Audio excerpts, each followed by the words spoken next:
जिवंत आहे तोपर्यंतच राहणार आहे.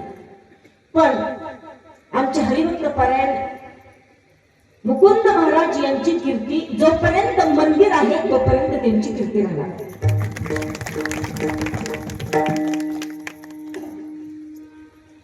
मंदिर या शब्दाचा अर्थच असा आहे, म म्हणजे तिथं मंगलता, द म्हणजे तिथं दिव्यता आणि र म्हणजे जिथे रम्यता.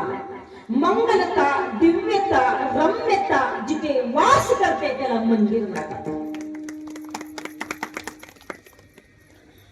असं सुंदर अशा मंदिराचं काम आमच्या मुकुंद महाराजांनी केलेलं आहे. माणूस किती दिवस जगला याला महत्व नाही, पण माणूस जगत असताना कसा जगला याला फार महत्व आहे. सुंदर असं मंदिराचं काम केलेलं आहे.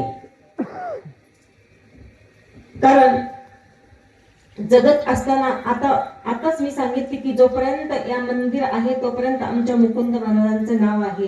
कारण माझ्या संतांनी हेच सांगितलेलं आहे की बाबा माणूस जगत असताना असं जगलं पाहिजे की उत्तमची रे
तुका म्हणे एका मरणाची सरी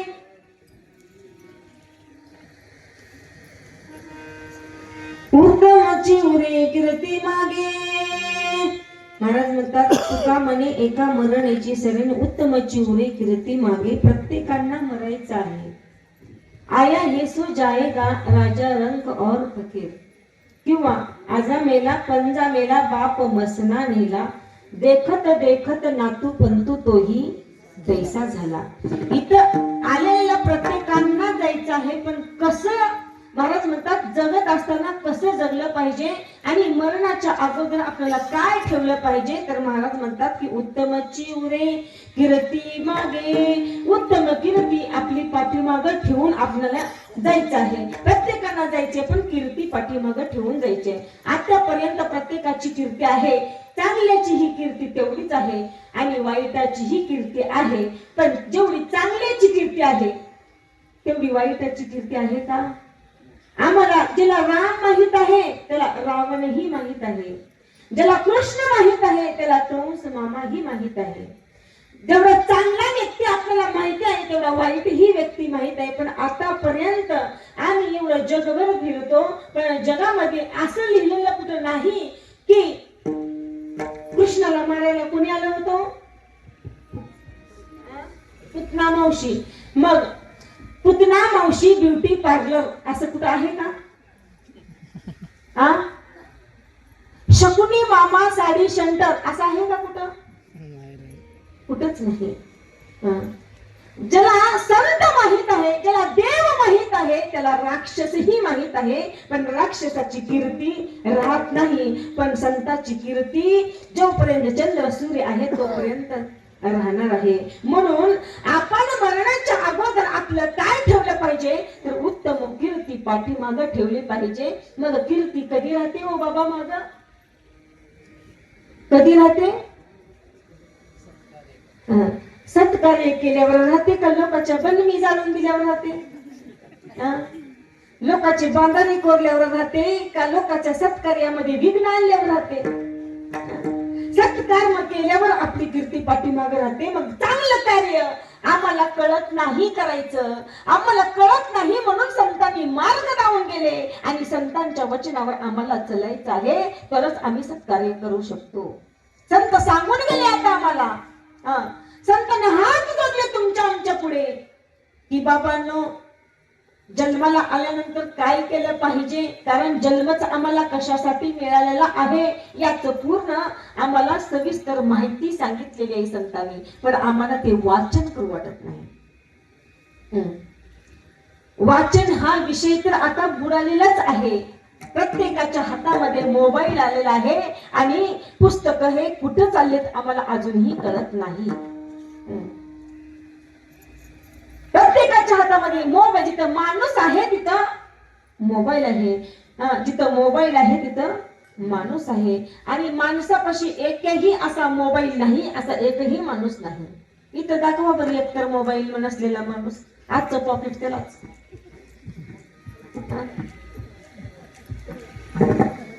म्हणजे जिथं मोबाईल आहे तिथं माणूस आहे. पूर्वी माणसं जरी आले घराकडे पाहुणे म्हणून आले तर आल्याबरोबर सगळी आपल्या घरातली माहिती विचारायची की बाबा थोरला मुलगा काय करतोय, बारका काय करतोय, नोकरी लागली का, कसं कसं आहे शिक्षण, टक्केवारी किती पडली, शेतामध्ये काय निघालं, हे पूर्ण सगळं बातचीत चालत होती. पण आता नाही. आता आला पाहुणा घरामध्ये, येण्याच्या अगोदर पाय धुतलेमध्ये आल्याबरोबर पाहुणा विचारतो माझं मोबाईल स्विच ऑफ पडायला आलंय, माझ्या मोबाईलला चार्जर येते का बघा. आल्याबरोबर काय विचारतोय, मोबाईलचं चार्जर विचारते. म्हणजे सगळं विसरून गेले माणूस. कशामध्ये, तर या मोबाईल मध्ये सगळं विसरून चालले. आम्हाला अजूनही कळत नाही. त्यासाठी संतांनी हात जोडले, सांगितले या सत्कार्यामधूनच ज्ञान ऐकायला मिळतं म्हणून सत्कार्यामध्ये आलं पाहिजे. असे भरपूर कार्यक्रम आहेत पण तिथं ते ज्ञान मिळत नाही. तिथं ज्ञान आहे ते ज्ञान पैगा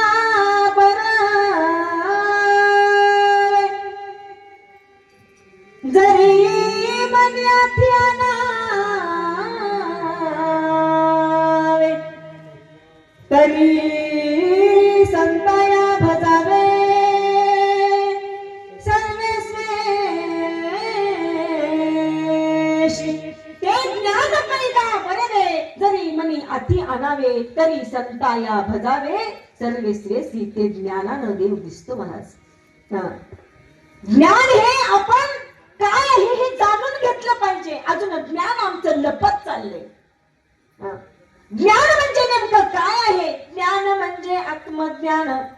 पाहावे आपणाशी आपण तया नाव ज्ञान, गुरु तेथे ज्ञान, ज्ञानी आत्मदर्शन, दर्शनी समाधान आदी जैसे. ते ज्ञान, त्या ज्ञानाने ते ओळखता येतो म्हणून ते ज्ञान आपल्याला तुम्हाला आम्हाला अधिक दिलेलं आहे. म्हणून सगळ्या संतांनी तुम्हाला आम्हाला हात जोडले. तुम्हा आम्हाला हात जोडले की बाबांनो हे शरीर कशासाठी दिले हे जाणून घ्या. ते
होता आणि तो या झाला फाटा बाधिकेचा सुंदर असा देह भजनासाठी दिलेले चांगलं हाताने सत्कर्म करण्यासाठी आपल्याला शरीर दिलेलं आहे चांगलं कार्य करण्यासाठी आपल्याला देवानं सुंदर असं शरीर दिलेलं आहे म्हणून त्या शरीरानं नेमकं काय केलं पाहिजे तर असे सत्कर्म केलं पाहिजे असं अन्नदान केलं पाहिजे सुंदर असं आमच्या मुकुंद महाराजांनी आपल्या दारामध्ये देवाचं मंदिर सुंदर असं बांधलेलं आहे इथं रम्यता दिव्यता मंगलता नांदते महाराज आहेत ना घर भरपूर ज्या घरामध्ये घर आहे ते घर नव्हे महाराज आणि प्रत्येकाच्या घरामध्ये घरच आहे आपल्या घराचं मंदिर कसं केलं पाहिजे हे आपण बघितलं पाहिजे नेमकं संतांनी आम्हाला काय सांगितले असं सत्कर्म केलं पाहिजे आणि सुंदर असं आमच्या मुकुंद महाराजांनी त्यांच्या हातून सुंदर असं चांगलं मंदिराचं काम झालेलं आहे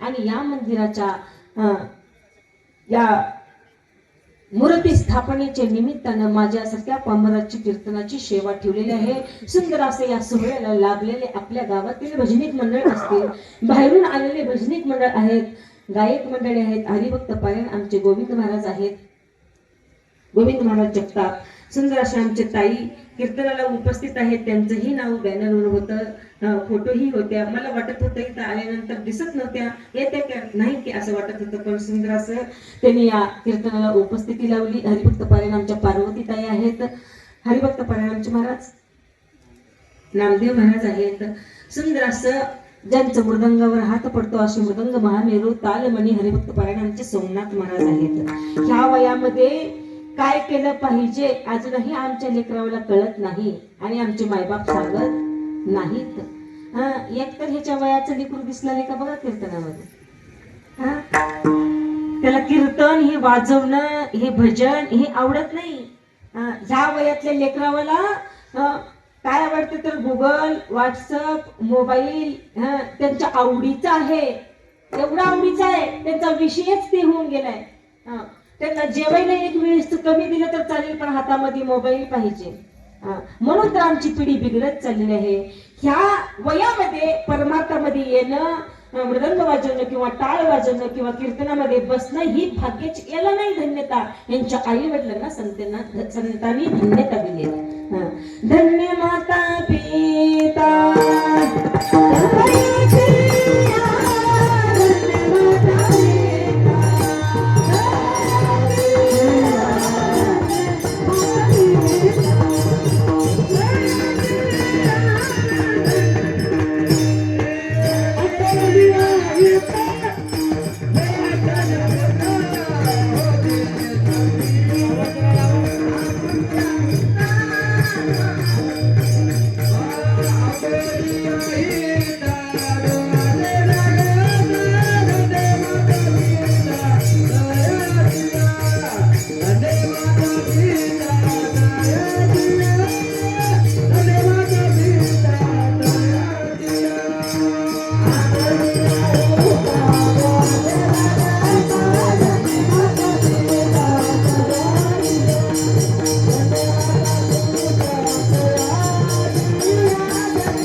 आणि धन्य माता पिता तयाची लेकरू चांगलं जन्माला आलं हे त्याचं भाग्य नाही तर त्याच्या आई वडिलांचं भाग्य आहे धन्य माता पिता संतांनी त्यांना धन्यता आई वडिलांना दिलेली आहे मग आमचं लेकरू कसं जन्माला आलंय त्याचं वागणं कसं आहे त्याचं चरित्र कसं आहे आमचं चरित्र नाही आमचं कुठलं चरित्र संतांचं चरित्र होतं आमचं वागणं आमच्या वागण्यावरून आई वडील कसे आहेत हे कळतं लेकराच्या वागण्यावरून आई वडिलांची धन्यता कळते की लेकरू कसं आहे आई वडील कसे आहेत ते म्हणून आपले लेकरू कसं जन्माला आल्यानंतर कसं वागलं पाहिजे हे आई वडिलांच्या हातामध्ये आहे त्याला चांगले संस्कार लावणं हे आपल्या हातामध्ये आहे आम्ही कधीच आमच्या लेकराला हाताला धरून कीर्तनामध्ये आणत नाही सत्कार्यामध्ये आणत नाही चांगल्या कार्यामध्ये आणत नाही त्याला लग्नाच्या फंक्शन मध्ये डीजेच्या फंक्शन मध्ये नाचायच्या फंक्शन मध्ये आम्ही घेतो आमचं लेकरू गणपती पुढे जरी नाचायला सुरुवात केलं लग्नाच्या वरातीमध्ये जरी नाचायला सुरुवात केलं तर आमच्या लेकराची पॅन्ट फाटलेली आमच्या लेकराला कळत नाही कळते कळत नाही इतकं लेकरू देह भान हरपून नाचतं, तिथं नाचतं. लग्नात नाचण्यापेक्षा इथं नाचा. तिथं नाचलं पाहिजे. मला संत सांगतात, नाचो कीर्तनाचे रंगी, ज्ञानदीप लावू जगी, नाचो कीर्तनाचे रंगी. इथं नाचलं पाहिजे, इथं उड्या मारलं पाहिजे, इथं तल्लीन झालं पाहिजे. असं सुंदर असं भजनामध्ये तल्लीन झालं पाहिजे. असं सुंदर आमचे सोमनाथ महाराज हे भूतंगला साथ देतात. इथे येण्याचा योग ज्यांच्यामुळे आला, असे जे हार्मोनियमला साथ देतात. हरिभक्त पारायण शिरपतराव, आमचे श्रीपतराव महाराज यांच्यामुळे इथे येण्याचा योग आला. बोलत असताना विकू कमी करा, विठ्ठल विठ्ठल.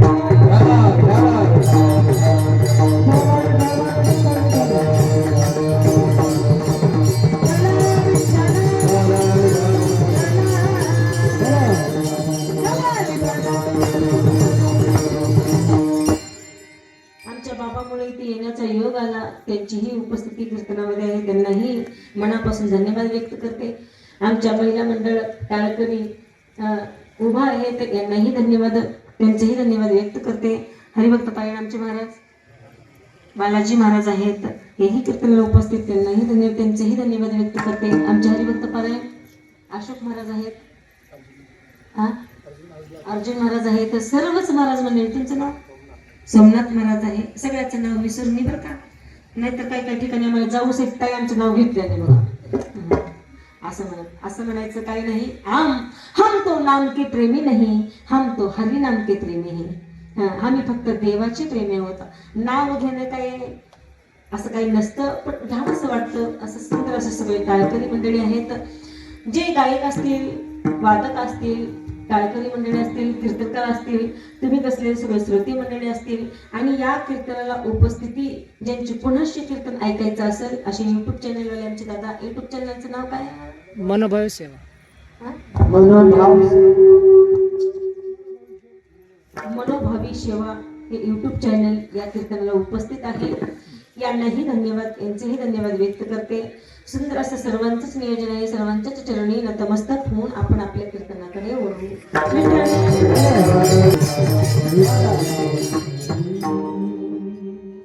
शिवभोळा चक्रवर्ती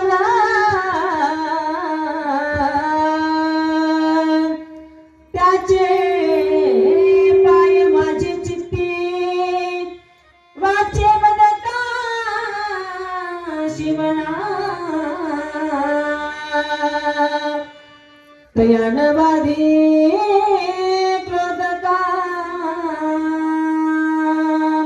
शिवभोळा चक्रवर्ती आणि त्याचे पाय माझी चित्ती. या अभंगामध्ये एकनाथ महाराजांनी माझ्या देवाचं वर्णन केले, माझ्या महादेवाचं वर्णन केले. तो शिव कसा आहे? शिव भोळा चक्रवर्ती. आमच्या महिला मंडळाला माहित आहे बघा देव कोणता भोळा आहे. लवकर पावणारा देव कोणता आहे आम्हाला माहिती आहे, म्हणून आम्ही फक्त सगळे देव सोडून दिले महादेवाची पूजा करतो. का तर तो लवकर पावणारा आणि मला सांगतात तो भोळा आहे. भोळा कशाला म्हणतात? तो भोळा जो कमी घेतो आणि जास्त देतो त्याला काय म्हणतात? एखाद्या मावशीला म्हणलं, मावशी तुम्ही त्याच गाड्यावरून भाजी का बरं घेता? ती मावशी म्हणते, ती मावशी किलोचेच पैसे घेते आणि 1.5 किलो भाजी देते. काय करते? किलोचे पैसे घेते, 1.5 किलो माल देते, म्हणजे कमी घेते आणि जास्त देते. याला काय म्हणतात? भोळं म्हणतात. मग माझा महादेव भोळ असं काय म्हणले माझ्या महादेवाला? तर माझे महादेव कमी उपासना घेतात, कमी तपश्चर्या घेतात आणि जास्त वरदान देतात, म्हणून त्यांना काय म्हणले? भोळ म्हणले. कमी तपश्चर्या घेतात आणि जास्त वरदान देतात म्हणून त्यांना भोळ म्हणले. शिव भोळा चक्रवर्ती. तो भोळा का? तर माझ्या संतांनी वाङ्मय लिहून ठेवलेला आहे. एवढासा 6 वर्षाचा उपमन्यू होता. तो 6 वर्षाचा उपमन्यू आईला काय म्हणायचं? आई मला दूध पाहिजे, आई मला दूध पाहिजे. आई म्हणायची आता दूध कुठून देऊ लेकराला? कारण परिस्थिती तशी नव्हती.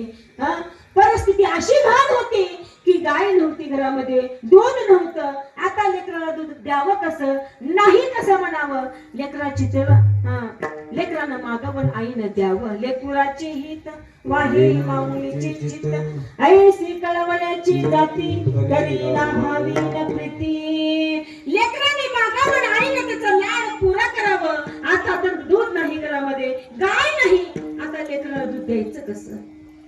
आई घरामध्ये गेली, पिठात पाणी घातली आणि पिठात पाणी घालून दूध करून त्या लेकराला उपमंडूला दिली.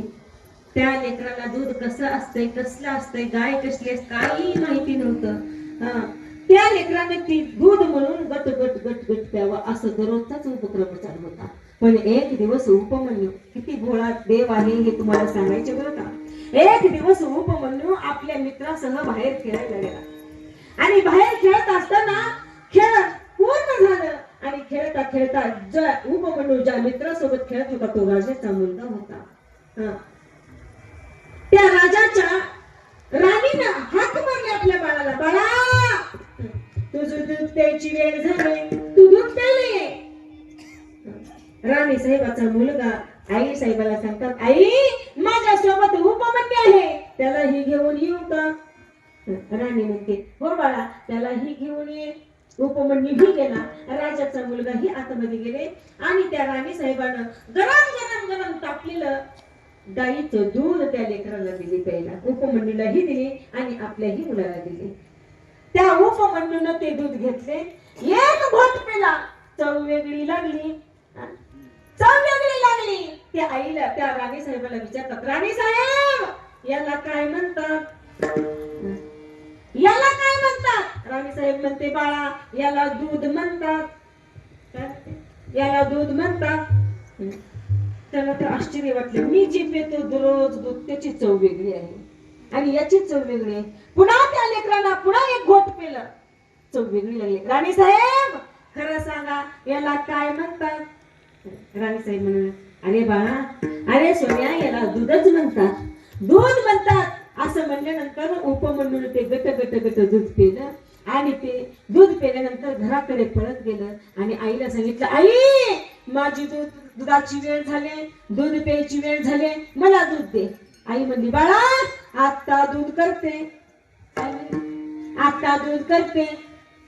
आई अगं दूध काढतात का दूध करतात. तेव्हा उपमन्यूच्या आईच्या लक्षात आलं, यानं कुठंतरी दूध बघितलेलं आहे, यानं कुठंतरी दूध पिलेलं आहे. लक्षात आलं आईच्या. आई म्हणली, बाळा माझी परिस्थिती दूध द्यायची नव्हती, माझ्यापाशी पैसे नाहीत, माझ्यापाशी गाय नाही, मला दूध देणं शक्य नव्हतं, म्हणून मी तुला पिठामध्ये पाणी घालून दूध म्हणून देत होते बाळा. तेव्हा 6 वर्षाचे उपमन्यू आईला विचारतं, आई या जगामध्ये दूध देणारा कोण आहे सांग मला. तेव्हा उपमन्यूची आई सांगते, बाळा या जगामध्ये आपला आराध्य दैवत महादेव आहे, आपला महादेव आहे, त्याची उपासना कर, तो तुला दूध देईल. तेव्हा 6 वर्षाचं लेकरू, आमच्या 6 वर्षाच्या टोनग्याला टाळ वाजव म्हणावं लागते, आमच्या 6 वर्षाच्या लेकराला चल कीर्तनाला म्हणावं लागते, आमच्या 6 वर्षाचं लेकरू सत बिघडून गेलेलं आहे. पण 6 वर्षाच्या लेकराला आईने एवढाच उपदेश केला की आपलं आराध्य दैवत दूध देणारा एकच आहे, ते म्हणजे महादेव आहे. एवढं 6 वर्षाच्या उपमन्यूने ऐकलं. ते अरण्यामध्ये गेलं आणि अरण्यामध्ये जाऊन महादेवाची उपासना करू लागला. अशी महादेवाची उपासना करायचं, भूक लागली की झाडाची पानं खावं, तहान लागली की पाणी प्यावं आणि पुन्हा शुद्ध तपश्चर्या करायची. अशी तपश्चर्या असो ऐसा कोठे आठवायची नाही, देहीच विदेही भोगुदशा. अशी उपासना करू लागले. ओम नमः शिवाय, ओम नमः शिवाय, ओम नमः शिवाय, ओम नमः शिवाय, ओम नमः शिवाय, ओम नमः शिवाय, ओम नमः शिवाय, ओम नमः शिवाय, ओम नमः शिवाय, ओम नमः शिवाय, ओम नमः शिवाय, ओम नमः शिवाय, ओम नमः शिवाय, ओम नमः शिवाय,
ओम नमः शिवाय ओम नमः शिवाय ओम नमः शिवाय ओम नमः शिवाय अशी तपश्चर्या उपमंडू करू लागला. एवढी तपश्चर्या, एवढं नामस्मरण की आपण केलेलं नामस्मरण देवाच्या डोक्यावर त्या नामस्मरणाचं ऋण होतं माय बाबा. आम्हाला वाटतंय आम्ही नामस्मरण केलेलं त्याचं फळ काय आहे. फळ कधीच देव ठेवून घेत नाही बरं का. आपण केलेलं नामस्मरण कधीच देव ठेवून घेत नाही, त्याचं फळ आपल्याला दिल्याशिवाय राहत नाहीये. एवढं 6 वर्षाचं बालक ओम नमः शिवाय ओम नमः शिवाय अशी तपश्चर्या करू लागला. अशी तपश्चर्या की देहीचं विदेही होऊन तो तपश्चर्या करू लागला. महादेवाला वाटलं एवढंच 6 वर्षाचं बालक माझं नामस्मरण एवढं करू लागलंय, पण आता त्याच्यापाशी प्रगट व्हायचं, पण ह्या रूपात नाही. त्या महादेवानी त्या उपमन्यूची परीक्षा घेण्यासाठी महादेवानी इंद्राचं रूप घेतलं आणि इंद्राचं रूप घेऊन उपमन्यूच्या समोर प्रगट झाले आणि उपमन्यूला हाक मारू लागले. उपमन्यू असं हाक मारल्याबरोबर उपमन्यूने डोळे उघडले आणि डोळे उघडून पाहिलं आणि हात जोडलं, नतमस्तक झालं.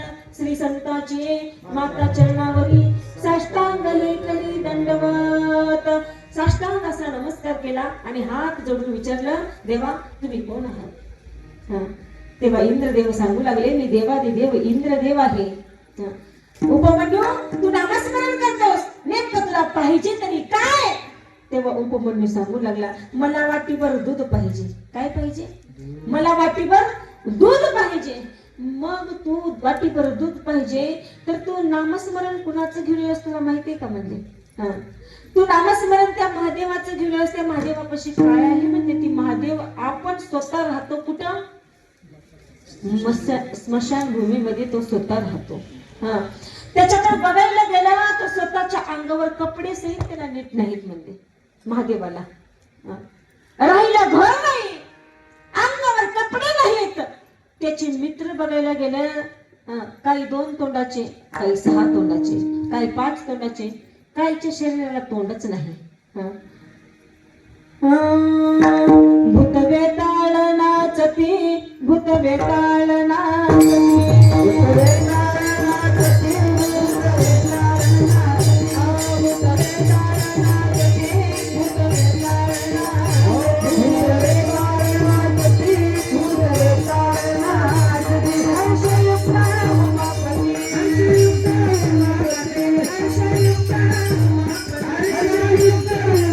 उमापती,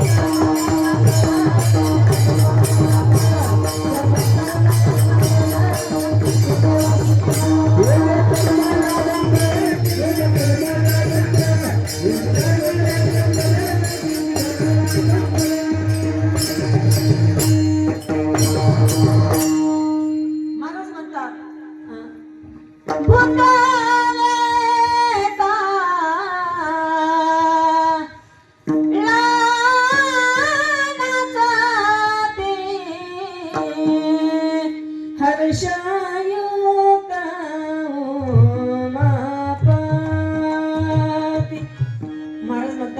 भूत वेताळ नाचती, हर्षयुक्त उमापती, जय जय कर्म व्याघ्रांबर आणि कंठी शोभे वासुकी हार. ते भूत वेताळ नसतात म्हणले, त्याचे सगळे मित्र भूत आहेत म्हणले. काहीला तोंड आहेत तर काहीला तोंड नाहीत, काही बिना तोंडाचे नाचतात म्हणले. सगळे मित्र सगळे भूताचे आहेत म्हणले, भूतच आहेत म्हणले सगळे मित्र. स्वतःला कपडे नाहीत लेवायला म्हणले. त्याच्यापाशी काय आहे म्हणून त्याचे नामस्मरण करतोस. मी देवादिदेव इंद्र आहे. माझ्यासारखे माझ्यापाशी कामधेनुसारखी गाय आहे, ऐरावती सारखे वाहन आहेत म्हणले. जे जे मागशील ते माझ्यापाशी आहे, तू मला माग म्हणले. त्या महादेवाचं नामस्मरण कशाला करतोस. उपमन्यूनं सांगितलं, देवा तुम्ही प्रगट झाला, तुमचं मला दर्शन झालं, हे योग्य झालं म्हणले. पण आतापर्यंत महादेवाला तुम्ही काय काय बोललात, माझ्या देवाला तुम्ही काय काय बोललात हे ऐकलं, पण आता इथून ऐकणार नाही बोलले. आता याच्या पुढे जरी तुम्ही देवाची विटंबना करू लागलो तर हातामध्ये पाणी घेतले कमंडलूमधले, इथंच पाणी तुम्हाला तुमच्या अंगावर फेकतो, तुम्हाला इथंच भस्म करून टाकतो म्हणजे. हा, एवढ्याशा 6 वर्षाच्या लेकरामध्ये एवढी ताकद कशाची ताकद होती? नामस्मरणाची ताकद त्याच्यापाशी होती. एवढंस लेकरू देवाला म्हणू लागले की हातामधल्या पाण्याने तुम्हाला भस्म करून टाकेल म्हणजे आता देवाची विटंबना करू नका. इंद्रदेवाला कळालं याची भक्ती कशी आहे. इंद्रदेवाने त्याच्या समोर विचारलं, देवा उपमन्यू तेव्हा इंद्रदेवाचं रूप त्यांनी नाहीच केलं. देव महादेवाचं रूप त्यांनी प्रकट केले आणि विचारले त्या देवानी उपमंडूला की उपमंडू तुला नेमकं काय पाहिजे? काय नाही देवा म्हणले, मला वाटीभर काय पाहिजे? दूध पाहिजे. तेवढंच मागितलं, वाटीभर दूध मागितलं. मग देवाने दिलं काय?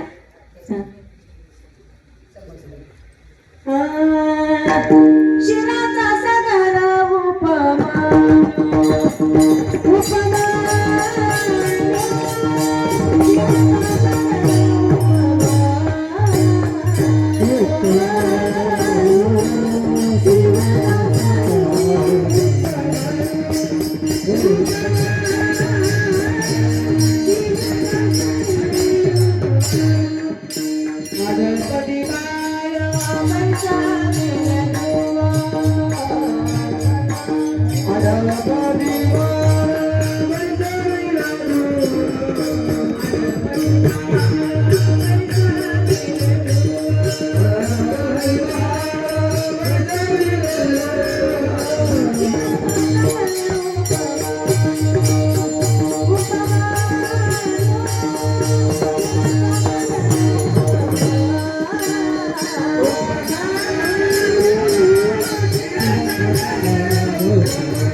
उपमन्यू महाराज म्हणू लागले की बाबा एवढंच वाटीभर दूध मागितलं 6 वर्षाच्या बालकाने, तर देणारा देव वाटीभर दूध मागितलं नाही. देवाने त्या उपमन्यूच्या डोक्यावर हात फिरले, बाळा तू आहेस ही लहान म्हणलं. अनेक उपमान्यो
Yeah.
हे खरं ज्ञान सांगायला गेल्यावर लोक झोपी जातात महाराज.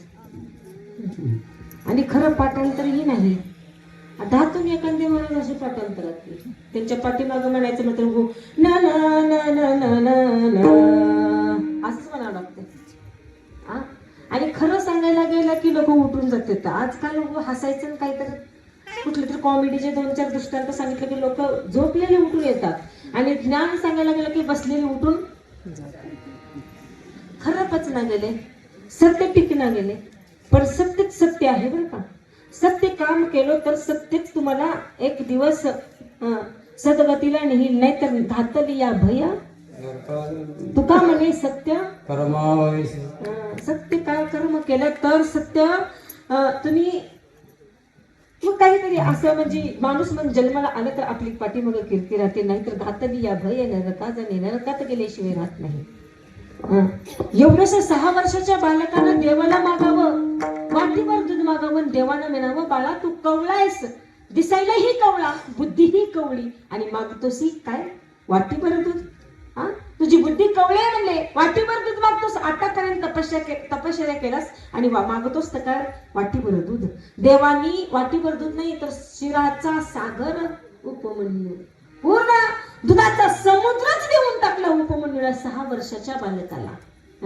एवढ्याशा 6 वर्षाच्या बालकापाशी ताकद आहे, संतापाशी ताकद आहे की देवाला आपल्यापर्यंत बोलवायची. आम्ही 50ही वर्षाचे टोणगे झालो, देव स्वप्नातही नाही आमच्या आहे का. देव आमच्या स्वप्नात येत नाही. देवच कुणाला म्हणावा अजूनही आम्हाला कळत नाही. उगमूर्तीतला देव बघितला म्हणजे देव नाही महाराज. देव नेमका जाणून घ्या कोण आहे. आज परमार्थ चालू आहे, गावागावामध्ये सप्ते चालू आहेत, गावागावामध्ये कीर्तन चालू आहेत, पण आमच्यामध्ये काही बदल होत नाही. आमच्या गावामध्ये कीर्तन होतात, भजन होतात, पण आम्ही भेदभाव काय करतोय, कशाचा भेदभाव करतोय. आमचा गुरु हे त्यानं म्हणते आमचा गुरु ते.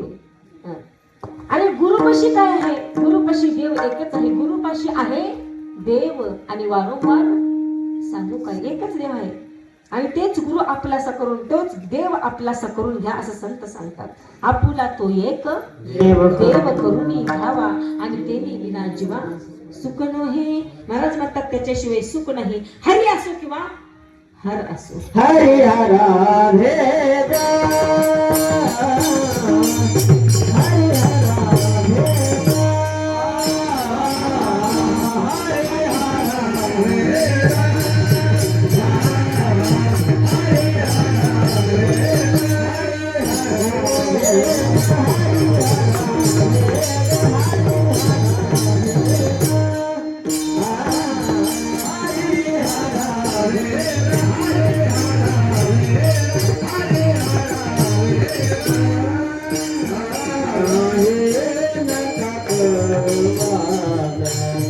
नाही नका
हरिहरा भेद करू नका, नाही करू नका. आपला कशासाठी वाद आहे? माझा देव हा, माझा देव हा. देव तिथून एक आहे, एकच देव आहे. तो कसा आहे? नैनं चिंदाती शास्त्राणि नैनं दहति पावका न चैनं क्लदया तपो न शोषयति मारुता. महाराज म्हणतात नैनं चिंदाती शस्त्राणि नैनं दहति पावका न चैनं क्लदया तपो न शोषयति मारुता. देव एकच आहे. देवाचं स्वरूप सांगितलंय. पण खरं सांगायला गेलं तर झोपतात मावशी. झोपलेल्या मावशी, खरं ज्ञान सांगायला माझे देवादी देव महादेव एकदा देवाच्या पाठीमाग पार्वती अक्का लागल्या. देवा, तुमचं खरं ज्ञान काय आहे मला सांगा. तुमचं खरं ज्ञान काय आहे? खरा देव ओळखायचंय मला, खरं ज्ञान सांगा. देव म्हणजे खरं ज्ञान कुणाला बी पचत नाही. ही ज्ञान पचायला जरा जडच जाते. सहजासहजी ज्ञान पचत नाही. चांगलं ज्ञान पचतच नाही. तेव्हा देव पार्वती माता म्हणू लागल्या, नाही मला ते ज्ञान सांगितलंच पाहिजे, सांगितलंच पाहिजे. बरोबर एक दिवस महादेव जेवायला बसले. देव जेवायला बसल्या बरोबर पार्वती माई म्हणू लागल्या, तुमचं ते ज्ञान मला सांगा. आणि बाया बघा बरोबर घेर टाकूनच जिथं बसतात, जिथं बरोबर जिथं अडकावायचे तिथंच अडकवतात बरं का मालकाला. बरोबर जेवायला बसल्याबरोबर म्हणू लागल्या की मला ते ज्ञान सांगा, मला ते ज्ञान सांगा. महादेवानी तिला कुठे नेले माहितीये का? शिर सिंधूची पैलंदिनी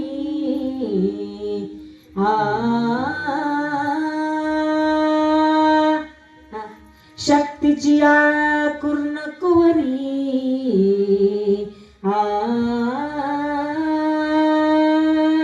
शिर सिंधूची पैलतिरी आणि शक्तीची कर्ण कुवरी. असं नेले जिथं कुणीच नाही, जिथं कोणीच नाही, जिथं पशु पक्षी सहित नाही, अशा समुद्राच्या काठाला पार्वतीला नेले आणि कानामध्ये तोंड घालून ज्ञान सांगायला सुरुवात केली. शक्ती म्हणजे पार्वती आणि कर्ण म्हणजे कान, कानात तोंड घालून सांगायला सुरुवात केली ज्ञान. पण ते ज्ञान सांगत असताना पार्वती माय झोपी गेल्या. आता मी पार्वती माय सगळ्या झोपीत चालत. ज्ञान ऐका असं वाटत नाही. आता इथं सांगू कसा सासूनाच्या गोष्टी लगेच उठायला सुरुवात करतात महाराज आणि लगेच हसायला सुरुवात करतात. खरं ज्ञान पचणार नाही. देवादे देव महादेव ज्ञान सांगायला सुरुवात केली. पार्वती माई झोपी गेल्या. जेव्हा जेव्हा ज्ञान सांगत होते म्हणजे ज्ञान सांगायला सुरुवात होतं तेव्हा असा होकार होता. म्हणजे आता वक्त्यानं सांगत असताना श्रोत्यानं काहीतरी प्रतिसाद दिला पाहिजे तरच वक्ता सांगतो. नाही तर सांगत तुम्ही जरी झोपी जात असला तर आम्ही कोणाला कीर्तन सांगायचं? मग तुम्ही काय प्रतिसाद देता? झोपीचा कसा प्रतिसाद दिला पाहिजे? काहीतरी विचारलं म्हणजे मुंडकं तरी हलवलं पाहिजे, हा तर म्हणलं पाहिजे, नाही तर म्हणलं पाहिजे, काहीतरी बोललं पाहिजे, काहीतरी प्रतिसाद दिला पाहिजे तर वक्ता बोलू शकतो. तेव्हा पार्वती माय असा होकार देत होत्या. पण पार्वती माई झोपी गेल्याबरोबर ते ज्ञान वायपट जाऊ नये, वायाला जाऊ नये म्हणून एक होकार येत होता मधून. पण जेव्हा महादेवाने ज्ञान सांगायचं बंद केले तेव्हा डोळे उघडून पाहिलं तर पार्वती झोपी गेलेल्या होत्या. महादेवाला वाटलं आपण ज्ञान सांगत असताना पार्वती होकार देत होती, आता इथं पार्वती झोपी गेले, होकार कोण देते? ध्यान लावून बसले देवादी देव महादेव. ध्यान लावल्याबरोबर लक्षात आलं तर आपण ज्ञान सांगितलेलं वाया जाऊ नये म्हणून त्या समुद्रामध्ये जो मासा होता तो मासा होकार देत होता. मासा हो असा होकार देत होता. पण याच्या लक्षात आलं या माशानं सहज सांगितलेलं ज्ञान काय केलं? मचिंद्रा लादले सहज स्थिती.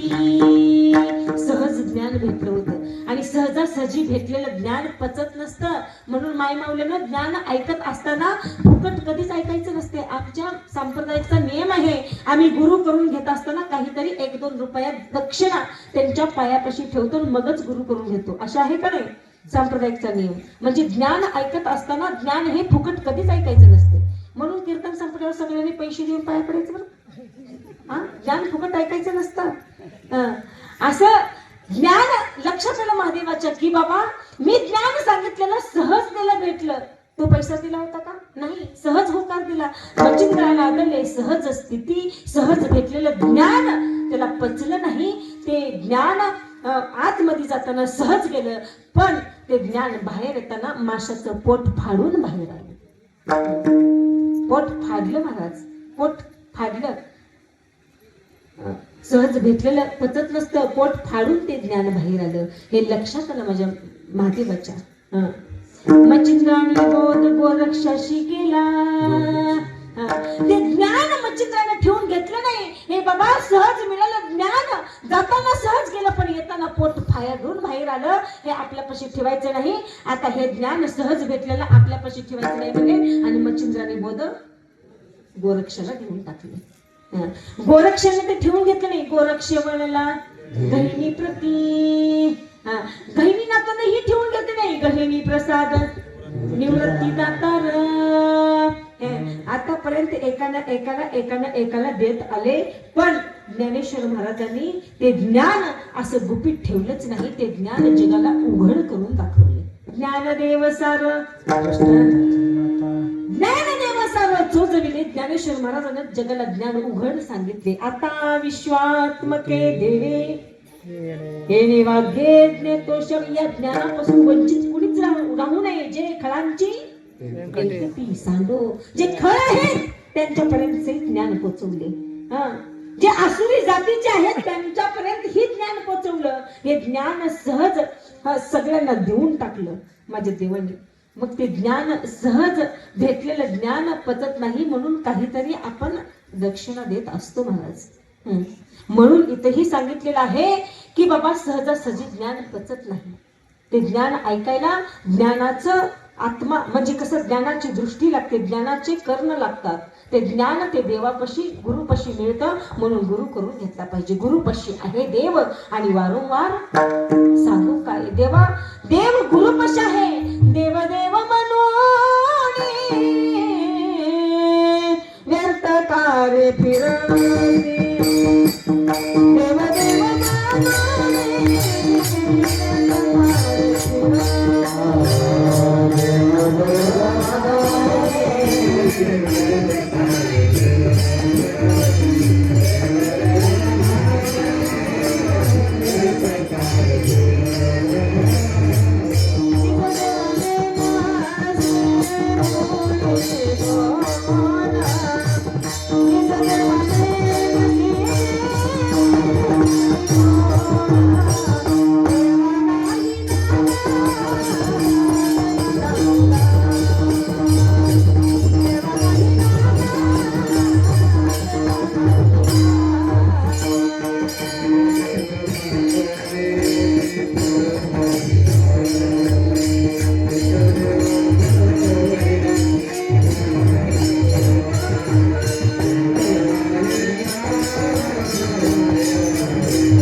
देवा नाही रूप कोटे काही. देव देव म्हणून व्यर्थ कार्य फिरसी. निज देवा नेनशी मुळी कोण. देव देव म्हणून व्यर्थ फिरण्यापेक्षा निज देवा नेनशी मुळी कोण. की बाबा आपल्यामधला भेद बाहेर काढा. आपल्यामधला हा देव असं म्हणत बसू नका. देव एकच आहे. देव देव म्हणून व्यर्थ फिरण्यापेक्षा खरं देवाचं अस्तित्व ओळखून घ्या. आणि खरं देवाचं अस्तित्व आम्हाला संतांशिवाय आणि गुरुशिवाय मिळत नाही. म्हणून गुरुला महान मानले. संताविन प्राप्ती नाही. संताविन प्राप्ती नाही.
वेद जेती ग्वाही. वेद सांगतात की बाबा संताशिवाय प्राप्ती नाही, गुरुशिवाय प्राप्ती नाही, देव आपलासा करून घेतल्याशिवाय जीवनाचं सार्थक नाही. हे संत हा देव कळाला 100तून एखादाच आमच्या अरविंद महाराजांसारख्या पुरुषांना. बाकीच्यांना देव कळालाच नाही आम्हाला. आम्ही मुलीचं लगीन मुलाचं लग्न एवढं थाटामाटात करतो. लाख हजार काय 10,000 हजार लोकांचं जेवण आम्ही करतोय, पण लोकांच्या किंवा लेकीच्या लग्नामध्ये 10,000 हजार पब्लिकांना जरी जीव घातलो तर ते जेवतात आणि लोक नाव ठेवून जातात. असलंच केलं तसलंच केलं. लग्नात जेवलेले लोक कधीही नावं ठेवून जातात, पण असे या देवाच्या समोर असा महाप्रसाद केला तर एवढ्या लोकांचं पुण्य आमच्या अरविंद महाराजांना लागल्याशिवाय राहत नाही. आणि संतांनी आशीर्वाद दिल्याशिवाय राहत नाही. तर आशीर्वाद घ्यायला शिका महाराज.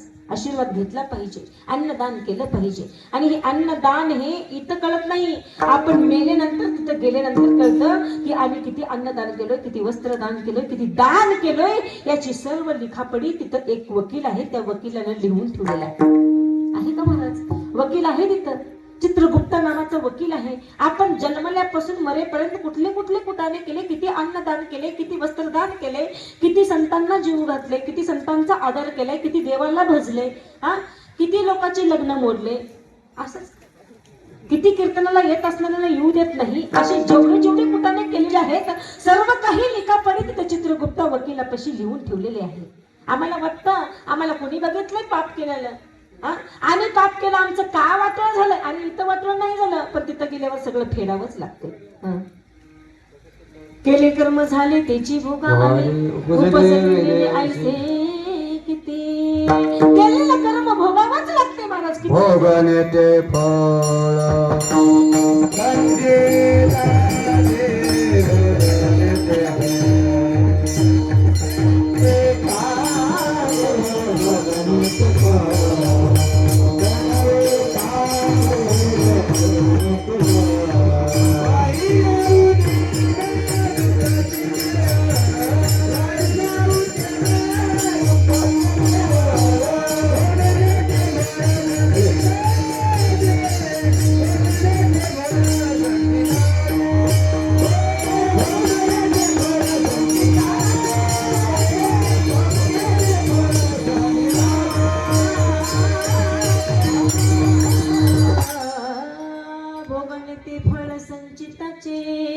जसं जसं कर्म केले तसं भोगावंच लागतंय. आम्ही म्हणत नाही, संत सांगतात आम्ही जरी म्हणलो आम्ही केलेलं कर्म जरी आम्ही नाही फेडलो तर काय होईल, आम्ही फेडणार नाही असं जरी म्हटलं तर ते जमत नाही. महाराज आपला हात जरी मोडला तर मोडलेला हात आपल्या गळ्यात बांधावा का शेजाऱ्याच्या गळ्यात बांधावा? शेजाऱ्याच्या बांधलं तर लोक येडं म्हणतील की. आपला हात मोडला तर आपल्याच गळ्यात बांधावं लागते. मी बांधत नाही, मी माझ्या बायकोच्या गळ्यात बांधतो मला तर जमत नाही. आपला हात मोडला आपल्याच गळ्यात बांधावं लागते. आपण केलेलं कर्म कुठं जरी गेलं तर आपल्याला शोधत आपल्या पाठीमागं येतं. कारण हे कर्म तुम्हाला आम्हाला तर काय, देवाला नाही चुकलं, देवाच्या बापाला नाही चुकलं. कर्मे दशरथ वियोगे मेला,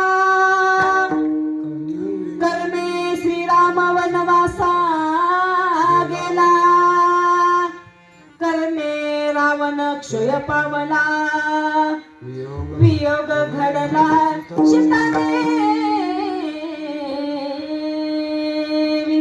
हे कर्म कुणाला नाही चुकलं, कर्म देवाला चुकलं नाही, नवे नवे देवाच्या बापाला चुकलं नाही, नवे नवे देवाच्या पत्नीलाही चुकलं नाही. प्रत्येकाला कर्म हे भोगावंच लागतंय. मग आपण इथं जगत असताना कसलं कर्म केलं पाहिजे, वाईट कर्म केलं पाहिजे का चांगलं कर्म केलं पाहिजे हे सांगून देण्यासाठी तर कीर्तन असतं बरं का. हे सांगून देण्यासाठी ह्या कीर्तनामधूनच हे ज्ञान भेटत असतं. उगू ज्ञान कसंही भेटत नाही. आता वाचन तर नाहीच, वाचल्याला कळतं पण वाचलेलं आम्हाला कळतही नाही. कारण एकतरी ववी अनुभवावी लागते. आम्ही वाचतोय उगूच वाचतोय पुढे पडतोय, वाचत पुढे पडतोय, पण एकही अभंगाचा एकही ववीचा आम्ही अर्थ अजून समजून घेतलाच नाही. एक तरी ववी अनुभवावं लागतंय की बाबा आपण केलेलं कर्म आपल्याला भोगावं लागतंय. मग आम्ही जगत असताना चांगलं कर्म केलं पाहिजे. आम्ही जगत असताना आमच्या हातून चांगलं संतांची सेवा घडली पाहिजे. आम्ही किती लाखाचा बंगला बांधतो याला काहीच महत्व नाही. आमच्या त्या लाखाच्या बंगल्यामध्ये संतांचे किती पाय लागले हे महत्वाचं आहे. आमच्या घरामध्ये देवाची सेवा किती होते हे महत्वाचं आहे. आमच्या घरामध्ये वारकरी किती जेवतात, त्यांचं अन्न उष्टावळ किती पडतं हे महत्वाचं आहे. काय करायचे तुमच्या लाखाच्या बंगल्याला आग लावायचे का? जिथे संतांचं पाय नाही, जिथे देवाची पूजा नाही, तिथे वारकऱ्याचा मान नाही, काहीच फायदा नाही. काहीच फायदा नाही. कितीही कोटीचा तुम्ही बंगला बांधा. मग आम्ही जगत असताना किती चांगलं कर्म केलं पाहिजे, किती चांगलं वागलं पाहिजे, किती सत्कर्म केलं पाहिजे. बोलले कर्म होऊन गेलं आपलं. म्हणून चांगलं जगत असताना संतांची सेवा करा. आणि हे सांगून देण्यासाठी माझे एकनाथ महाराज सांगतात की बाबा तुम्हाला जरी कळत नसेल तर तुम्ही देवाची असं ते संतांची पूजा करा की संतांपाशी देव आहे. देव थोर म्हणावा की संत थोर म्हणावा, आधी नमस्कार कोणाशी करावा. समर्थाशी वाटे संता देवा होणी संत थोर, दयाच्या कृपेने भेटे रघुराज वीर. देवापेक्षा श्रेष्ठ संत आहेत. आणि मग संतांची सेवा केल्यानंतर आम्हाला देव कळतो. मग देव कसा आहे? महाराज म्हणतात देव अनेक रूप त्याचे आहेत पण देव एकच आहे. आम्ही ज्या देवाची पूजा आज करतोय तो देव भोळा आहे म्हणून सांगितले. कसा आहे? शिवा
माझा देव एवढा भोळा आहे, एवढा भोळा आहे. भोळा म्हणजे चक्रवर्ती. इकडे भोळा म्हणजे चक्रवर्ती पुढे शब्द लावले. चक्रवर्ती म्हणजे कोण?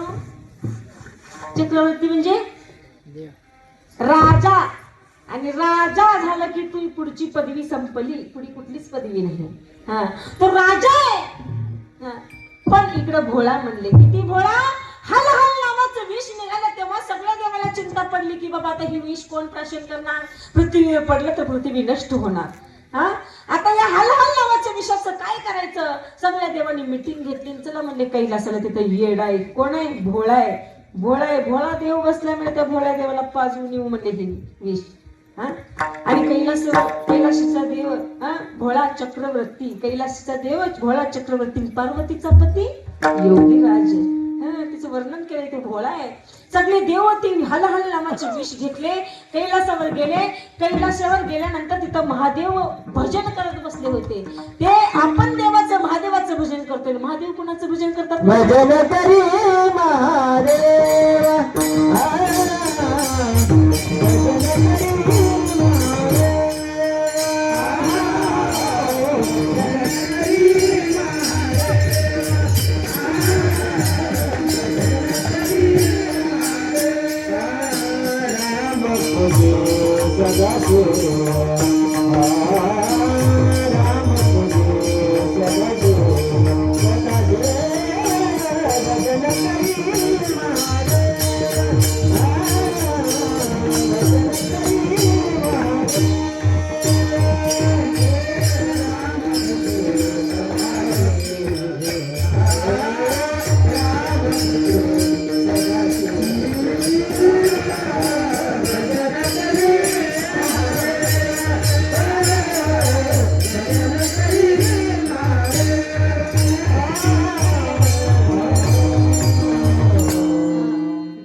ते हरिहरा भेद. आम्ही देवाचं, आम्ही महादेवाचं पूजा करतो. महादेव हा.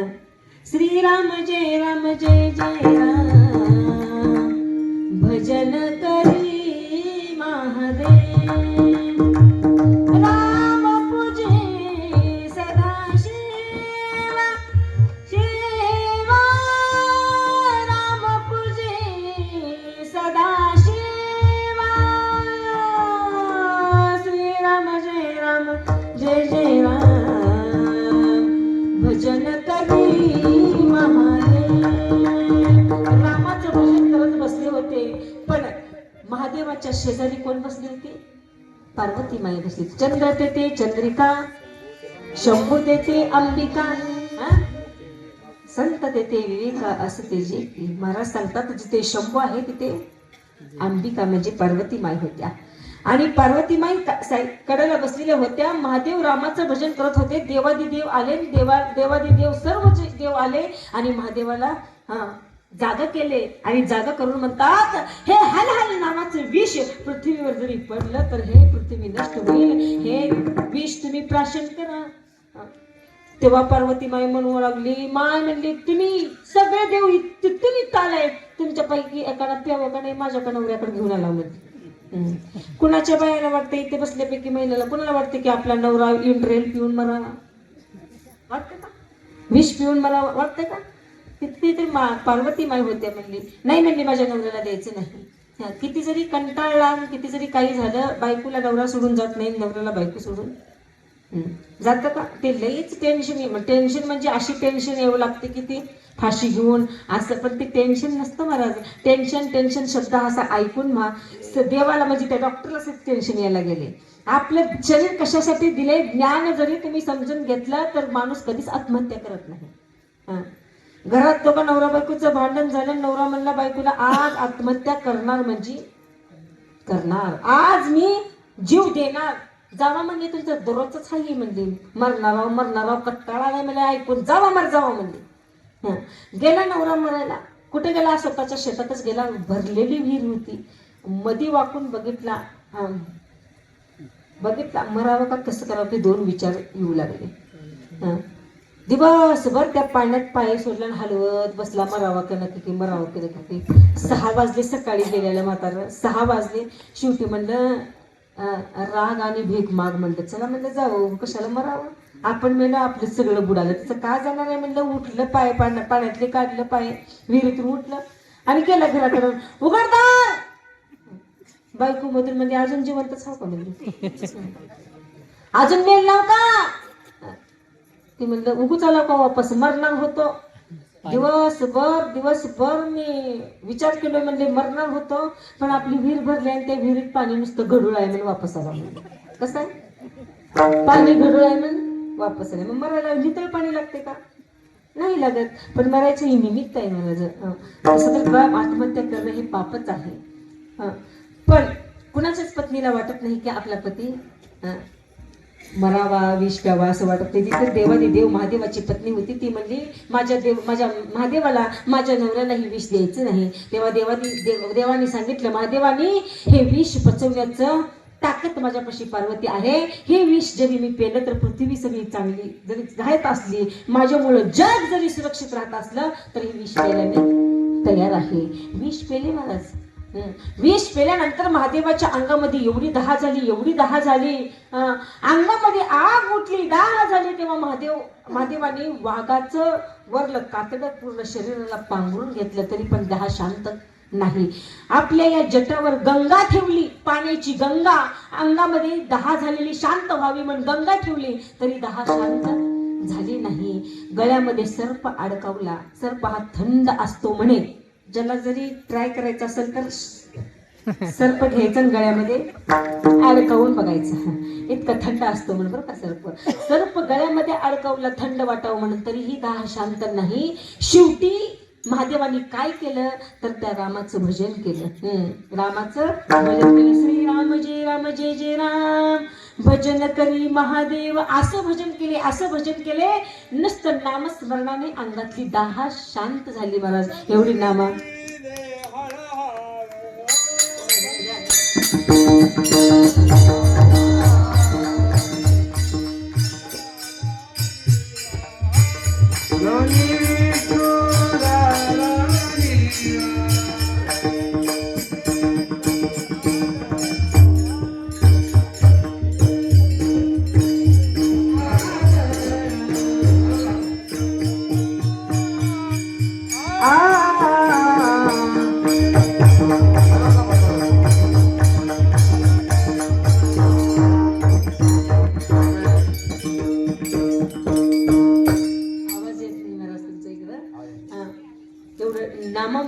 ताकद आहे हे सांगितलेलं आहे. देवाचं नामस्मरण कंठामध्ये ठेवल्याबरोबर अंगाची दाळ शांत झाली. एवढी नामस्मरण श्रेष्ठ आहे. गगनाहुनी वाढ नाम आहे. इतकं श्रेष्ठ नामस्मरण आहे पण प्रत्येकाने नामस्मरण घेतलं पाहिजे. कुणीही देवाचं घ्या नामस्मरण जरी घेतलं तर माझा देव काय करेल तर हा तर माझा देव भोळा आहे, शिव आहे, भोळा आहे, चक्रवर्ती आहे. त्याचे पाय माझे चित्ती, तर त्याचे पाय त्याचे चरण आपल्या चित्तामध्ये धारण केलं आणि त्याचे वाचे वदता शिव नाम मुखाने जरी नामस्मरण केलं तर अंगात जे आपले विकार आहेत आपल्यामध्ये, आपल्याला भजनात बसू वाटत नाही, कीर्तनात बसू वाटत नाही, हे आपले दोष नाही, आपल्यामध्ये विकार आहेत. विकार आपल्यामध्ये काय आहेत? विकार आहेत. आणि जोपर्यंत आपले विकार बाहेर काढत नाही, मुखाने नामस्मरण करत नाही, तोपर्यंत आम्हाला देव कळत नाही. आमचे जगद्गुरु तुकाराम महाराज सांगतात, एकनाथ महाराज सांगतात की बाबा मुखाने नामस्मरण करा, आपल्यामधले विकार जातात. असं महाराज याही अभंगामध्ये दुसऱ्या चरणामध्ये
सुरुवात व्हायला 10:30 वाजले होते. रुपाळी सुरुवात व्हायला 10:30 आणि आता तर 12 वाजलेले. सगळे झोपी जातील. आपण रात्रभर बी गीता सांगितली तर कालचा गोंधळ बरा होता. असं होऊ नये. वाचे वदता शिव नाम तयान बाधी क्रोध काम. की बाबा मुखानं वाचे म्हणजे मुखानं नामस्मरण जरी केलं तर अंगामधले जे विकार आहेत ते विकार आपले बांधले गेले म्हणजे बाहेर जातात. महाराज सांगतात काय वाचा म्हणे झाला विष्णुदास काम क्रोध त्याशी बाधित ना. आपले काम क्रोध जरी आपल्याला बाधायचे नसेल तर मुखानं वाचेनं नामस्मरण केलं पाहिजे. वाचे वदता शिवनाम म्हणून शिवाचं नामस्मरण सगळ्यांना करायचे बरं का. मधलं भजन तुमच्यासाठी. सगळ्यांनी हातावरी करा. ओम नमः शिवाय.